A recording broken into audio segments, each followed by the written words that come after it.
Welcome to the podcast of the Political Page blog with commentary from an attorney and entrepreneur on the political and social issues of the day, from a rationalist, libertarian, and often irreverent perspective.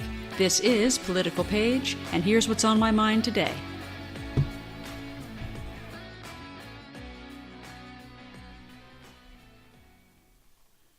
Hello, and welcome to the podcast of the Political Page blog. This one is dated the 12th of August, 2019, and it's entitled, Will We Ever Know Who Killed Jeffrey Epstein? Unless we get the idea that I care that Jeffrey Epstein is dead, I don't. In fact, I'm kind of happy about it. Very few people would mourn the demise of Jeffrey Epstein because apparently, from all reports, he was a twisted serial pedophile who lured dozens, if not literally hundreds, of underage girls, some as young as 12 years old, into a nightmare of serial rape. Some were raped and released, others were sentenced to longer terms of sexual slavery.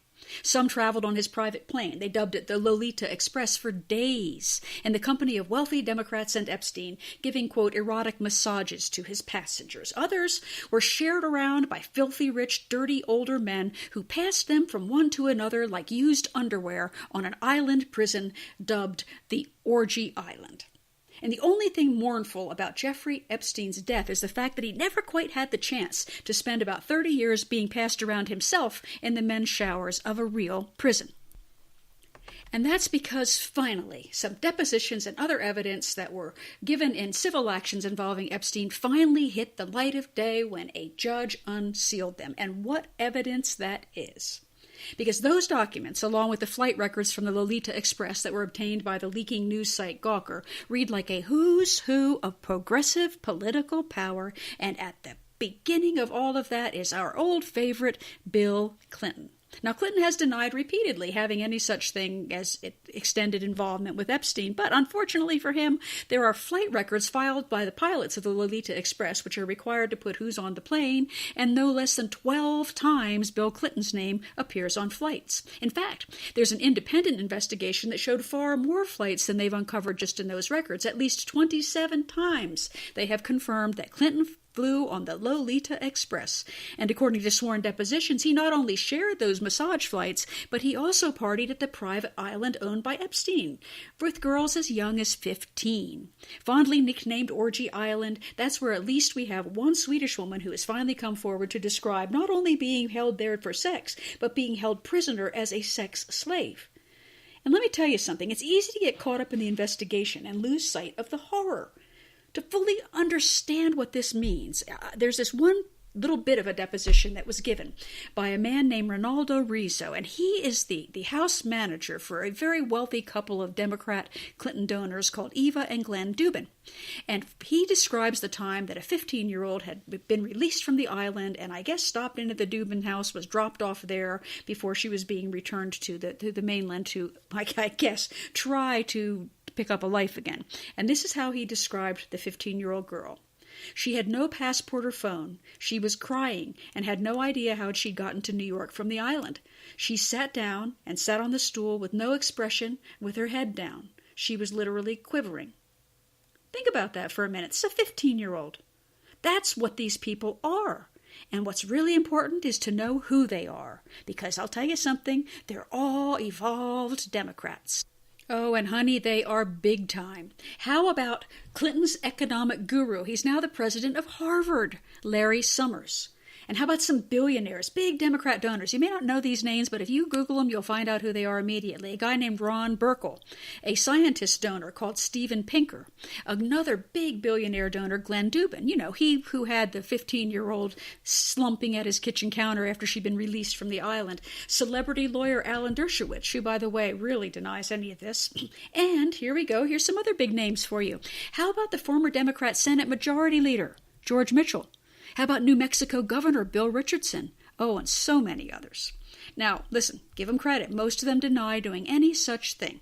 Some may indeed be innocent, right? Some assuredly are not. Because some of these are going to come down to he said, she said draws, but for some there's more than just the claim of some woman about what happened to her as a child. The physical records are both squirm-inducing and they are damning. There are flight manifests, there are phone messages, and this one just popped up on the news radar this morning, extensive diary entries by Epstein himself. Oh, that's interesting, huh? And you know what? Epstein didn't just rape little girls and invite his pedophilic friends to join in the frolic. He studied up on it, yeah. If you get a partial reading of his Amazon purchases, it's a real eye-opener, honey. How about S&M 101, a realistic introduction? Here's one, Slavecraft, Roadmaps for Erotic Servitude. Oh, and here's an all-time favorite, Training with Miss Abernathy, a workbook for erotic slaves and their owners. Ordering records for the books and receipts are already in evidence in the civil cases. But it's the names, folks. It's the names that are going to matter here, because this is an emerging who's who of left-wing politics in this country. It is a horrific embarrassment for the Democrat Party, and what they are going to do next is absolutely predictable. They are going to try to turn the focus away from them and toward, guess who? You got it, Donald Trump. And that is where the story becomes even more repulsive, if you can imagine that. Because the only connection to Donald Trump, who was then a Democrat himself and hence rubbing elbows with the Democrat hierarchy, is a single shared flight between Palm Beach and Newark in the mid-1990s. They both lived in Palm Beach. They both had business in New York. And testimony from the main Epstein accuser is that she met Trump then, but he never even flirted with her.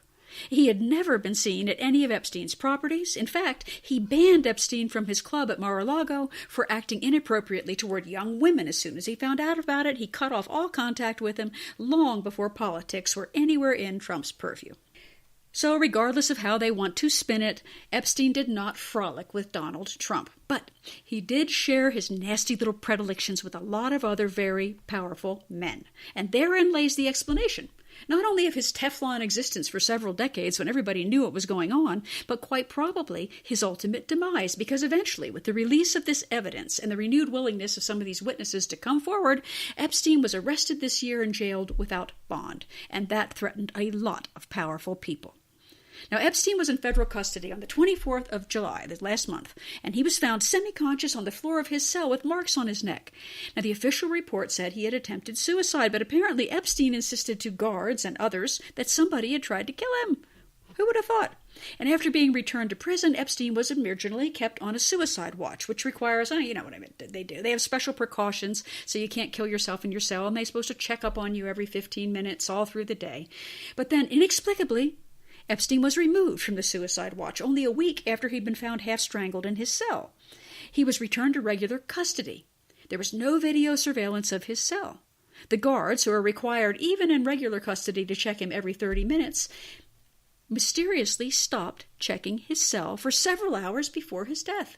And even more mysteriously, Epstein's cellmate was abruptly removed from his cell, transferred somewhere else on the day of his death, leaving Epstein alone, unsupervised, unsurveilled, unchecked, in contravention of regulations, just long enough to die.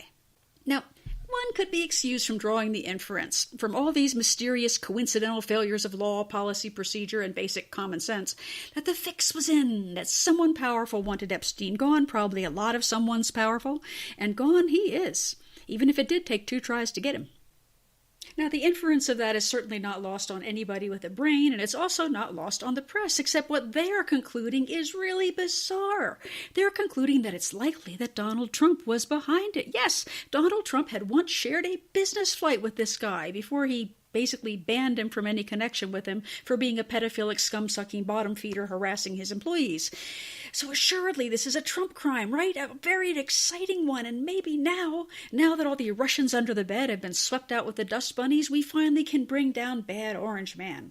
And the way we know that this is what they're thinking is because Alexandra Ocasio-Cortez has jumped on the bandwagon and she wants an investigation. And believe me, she would not want an investigation that was likely to bring down all the major Democrat icons for the last 30 years. She wants Trump, and so do they. And to the mainstream media headlines, if you read them now, you will see that Clinton's 27 flights on the Lolita Express and his visits to the Caribbean orgy island were nothing different than Trump sharing a single business flight with Epstein. In fact, they are exactly the same thing. And that is a disservice. Because when they equate those two things, they're not damaging Donald Trump and making him a criminal for taking a business flight. They are lowering the actions of the actual criminals to the same level of incidental social contact. They cheapen, they excuse, and they implicitly approve of the serial, statutory, and physical rape of children. They're saying it's no worse than just hopping on a plane to get a ride to Newark. and they are willing to do that for a fleeting political advantage. I don't know what's more disgusting. The serial abuse of young girls by the pedophilic pigs who preyed on them for decades with impunity, or the fact that our progressive media is so deranged by a 2016 electoral loss that they would effectively excuse the men who kidnapped, brutalized, and raped those children, all in an effort to gain a little bit of political traction for 2020? Well, the press stopped worrying about being disgusting about 3 years ago, and luckily for the Republic, they aren't in charge of investigating any of it. Because Attorney General William Barr says he is going to investigate the death of Jeffrey Epstein in federal custody. And he's requested a parallel investigation from the Inspector General. That guy is such a wuss. Nothing's going to come from that one. But even though former attorneys general have proved to be little better when it comes to investigating powerful men, maybe, just maybe, Barr is another kettle of fish. If there is a way to find out how and why Epstein died and who was involved, maybe he can do it. Well, that investigation is very unlikely to lead to Donald Trump and a shared commuter flight. But it is not at all surprising if the merry guests of Mr. Epstein on Lolita Express and Orgy Island will come to federal attention for the very first time. And this time, maybe, I don't know, but just maybe, this time they won't get away with it.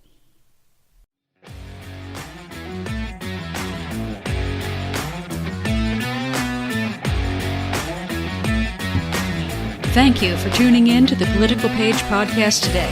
Original blog articles, complete with a lot more information and great links to original source material, can be found anytime on politicalpage.net.